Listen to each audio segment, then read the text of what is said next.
Is the market in Seattle hitting a top? Are we going to crash again? Are prices going to go up? Are they going to go back down? What's going to happen? This is a very volatile market. What interest rates what impact are the interest rates going to have? I get these questions all the time. My name's Hendon. Welcome back to the vlog. I'm with Christine and Company.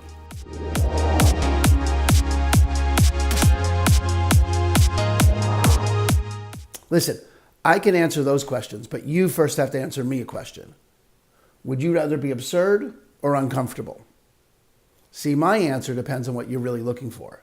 If you're looking for comfort, then you need to at least admit that you're willing to accept being absurd. And if you're unwilling to be absurd, then I'm afraid you're going to be forever uncomfortable. See, I get that from Voltaire, the great French playwright, and one of my favorite philosophical resistors of all time, once noted that while uncertainty is an uncomfortable position, certainty is an absurd one.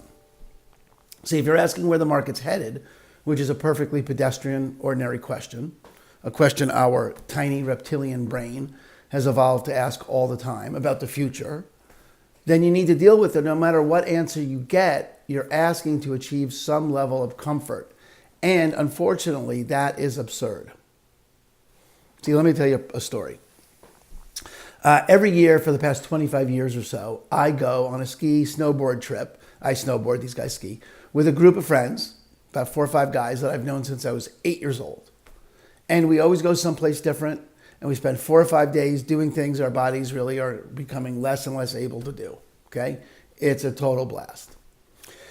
And a few years back, we were in Colorado after a day on the slopes, and we're in the hot tub afterward, and like we normally do, just sit around, drink beers, and talk to the people in the hot tub, right? So I'm talking to these other guys in the hot tub, and it turns out the guy I'm sitting right next to tells me he is a recently retired economist from the Fed. Well, that's like super exciting for me. I've never met anyone from the Fed. The Fed's always been like a little more mythical than real. It's like hanging out with one of the cardinals that elects the Pope or something. It's one of the people that produce the reports that determine the interest rates for God's. This is like a big deal, right? This is so cool. So anyway, we're just talking, soaking, drinking, and I'm asking him all kinds of questions.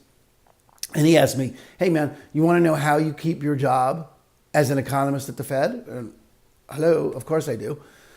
So he tells me, he says, well, first of all, you need to make a lot of predictions, and you need to make a lot of forecasts, and you need to update them all the time. That way, some of them are bound to be right. And the only ones people remember are the ones that are right. Well, that's the way it goes. It just proves the John Kenneth Galbraith quote, who's a Canadian-born economist, that the only function of economic forecasting is to make astrology look respectable. See, I could guess as to what the market will do next year, but I don't know. And it's not that I don't know, it's that nobody knows. Literally nobody knows. And it's absurd to think somebody does.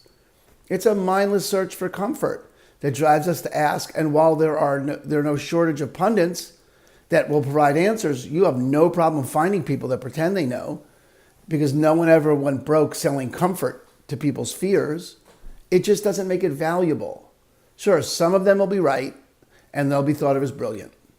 But there is no market mechanism to punish someone who makes a wrong prediction. They're just dumped into a trash bin of history with every other wrong prediction, and no one remembers them. You have a mass market for people to spout off opinions as if they knew something.